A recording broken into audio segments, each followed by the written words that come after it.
Le ciel et son espace nous définissent. Chaque étoile, chaque connexion connue définissent un homme et une femme. C'est pourquoi nous portons les noms de nos astres.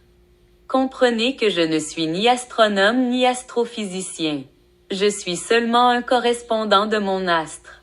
Dans mon cas, on peut me définir comme le Soleil. Et vous, ces étoiles. Votre famille spatiale est votre constellation. Cette déduction vient de mon observation des étoiles. Il est donc pas juste de dire qu'à notre mort nous montons au ciel. Car nous y sommes déjà. Par le nom de l'étoile que nous représentons. C'est ainsi que les catholiques se nomment les saints. Sainte Marie, Saint Joseph et Saint Dieu. Ou simplement Sainte Bible. La sanctification vient de l'astre que nous représentons. Le soleil est vu comme un roi, et Allah est vu comme la lune. Bien que je ne sois pas sûr que Allah ait dit ça de lui-même.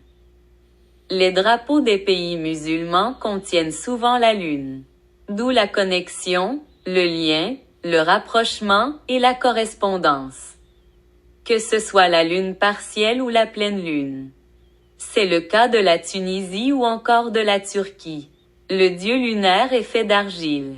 Et on peut supposer que ces étoiles lunaires sont également en argile. Le dieu soleil est fait de feu.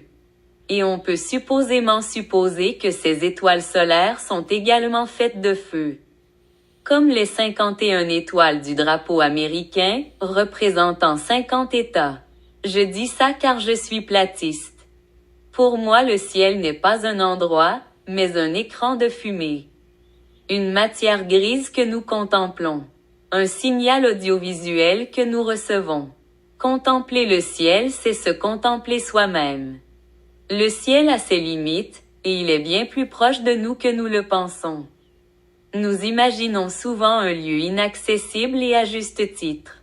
Mon écran d'ordinateur, de télé ou de téléphone sont une réfraction du ciel et de ses astres. Nous communiquons via satellite. Les satellites que nous projetons au ciel ne sont que des nuages de fumée.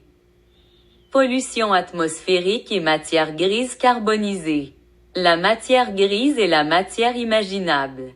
Elle est en noir et blanc justement pour que nous y projetions nos couleurs.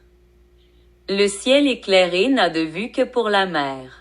C'est pourquoi elle est bleue. Le ciel sombre n'a de vue que pour l'obscurité de nos cœurs. C'est pourquoi nous vivons davantage le jour que la nuit. Allah vous demande de prier la nuit. C'est justement la nuit que la lumière de la lune est la plus forte. Yahweh à la base est le nom d'un volcan. Un volcan primitif du continent africain. C'est pourquoi nous associons le nom Yahweh à Dieu. Autrefois la terre était une matière de feu comme le soleil, ou plus exactement comme le magma du volcan. Donc dire Yahweh c'est parler du Dieu de la terre. Le magma le feu originel de la terre. Et que certains décrivent comme l'enfer. C'est seulement plus tard que nous avons fini par nommer le soleil également plasma. Comme un écran plasma et son lien avec le magma. Père et mère. Comprenez juste qu'il y a une association entre le magma et le plasma. Donc entre le ciel et la terre. Ou plus justement entre Yahweh et son Messie. Le roi soleil tout comme le dieu soleil.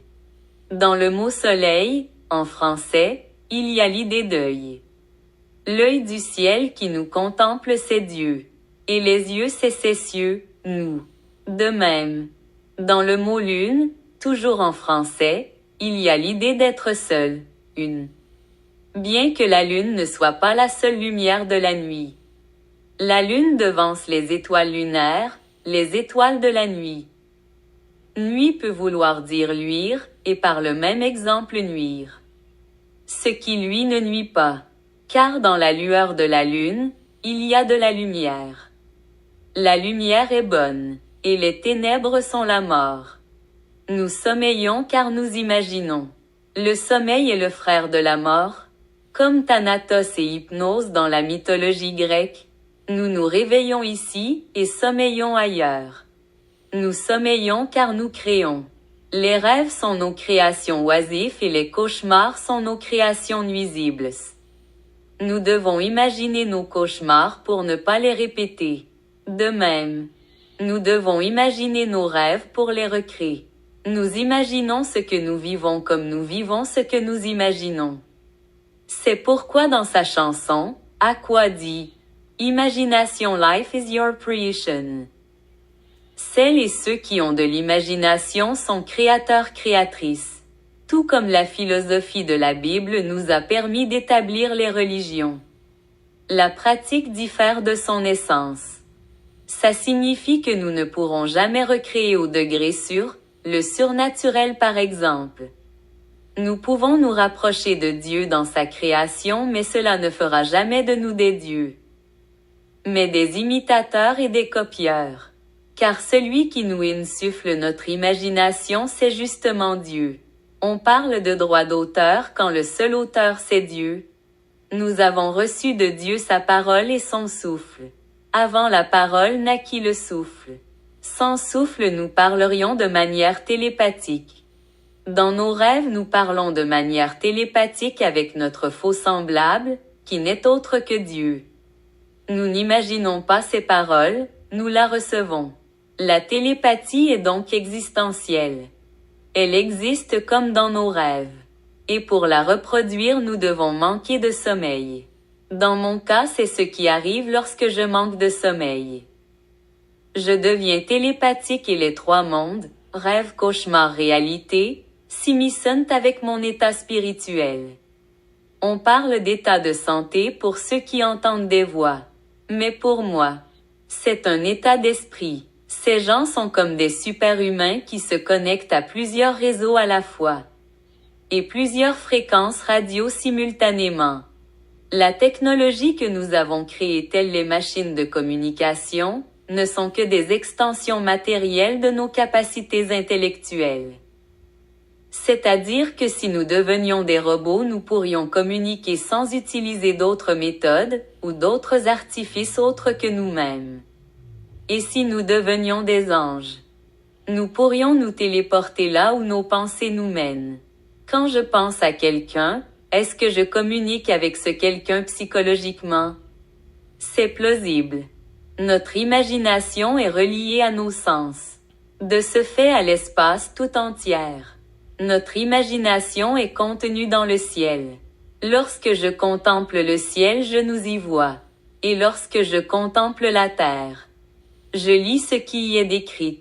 Celui qui contemple la terre c'est Dieu. Et ceux qui contemplent le ciel c'est nous les humains. C'est en ce sens que tout est maintenu. L'ordre est maintiens-toi sur terre comme je, Dieu, me maintiens au ciel. Et si tout devait être renversé ce serait le désordre. Car les dieux se feraient la guerre. À l'image des humains qui se font la guerre. S'il n'y a qu'un Dieu, il n'y a qu'une doctrine. S'il y a deux dieux, il y a dualité. Et s'il y a trois dieux, on appelle cela Trinité. C'est-à-dire la troisième voie qui tranchera le débat des deux autres. Car le nombre 3 l'emporte sur le nombre 2. C'est comme quand nous votons ou quand nous voulons trancher un débat. On dit que le troisième épithète fait basculer le nombre pour et le nombre de contre. C'est pourquoi ce nombre n'est limité qu'à 3. Si nous devenions 4 c'est comme redevenir 2 ou rester 3. Et si nous devenions 5 c'est comme redevenir 3. Au nombre des lecteurs. Ainsi de suite. C'est pourquoi le nombre 3 est le multiplicateur du max. Le nombre 2 est multiplicateur du conflit. Des duels. Le nombre 1 est harmonieux lorsque le 1 est bon. Et irrégulier lorsque le 1 n'est ni bon ni mauvais. Et finalement chaotique lorsque le 1 est mauvais. L'hypothèse que ce 1 soit ni bon ni mauvais, nous a conduit à penser que Dieu est plus que 1. Comme le temps de la conjugaison, le plus que parfait. Bien sûr que dans les faits ce nombre pourrait être plus que 3. Mais la valeur 3 est déjà délimitante. Et si nous devions avoir des dirigeants dans une théocratie le nombre de théocrates est soit de 1 ou de 3 max. Entre les deux le 2 serait synonyme de conflit, contradiction, voire la séparation. Ainsi pour la religion monothéiste, il est aussi juste de dire que Dieu est un, tout comme de dire que Dieu est trois. Dire que Dieu est deux, c'est faire du taoïsme. Parler de yin et yang comme étant la raison des conflits mondiaux. Dans tous les cas, c'est ce que nous constatons. Il y a des pays en paix comme des pays en guerre. Des doctrines conflictuelles comme des doctrines similaires. Des liens étroits. Ce qui est vrai, c'est de penser que tout sera résolu en 1, 2, 3 mouvements. Autrement dit, les 3 préceptes sont justes. C'est aux infidèles de nous révéler leur valeur et leur nombre. Comme le dit, l'unique, Allah. Dans son nom, il englobe toutes choses, Al. Et en particulier tous les hommes, Al-Alpha Mal. Dit Allah, au Christ les femmes et à Allah les hommes, comme il le dit lui-même dans son Saint-Coran. Sourate 37, ayat 149 et 150, pose-leur donc la question. Ton Seigneur aurait-il des filles et eu des fils? Ou bien avons-nous créé des anges de sexe féminin, et en sont-ils témoins? Point. Mais ceci n'est que parodie. La vie est belle certes. Mais drôles sont les mensonges.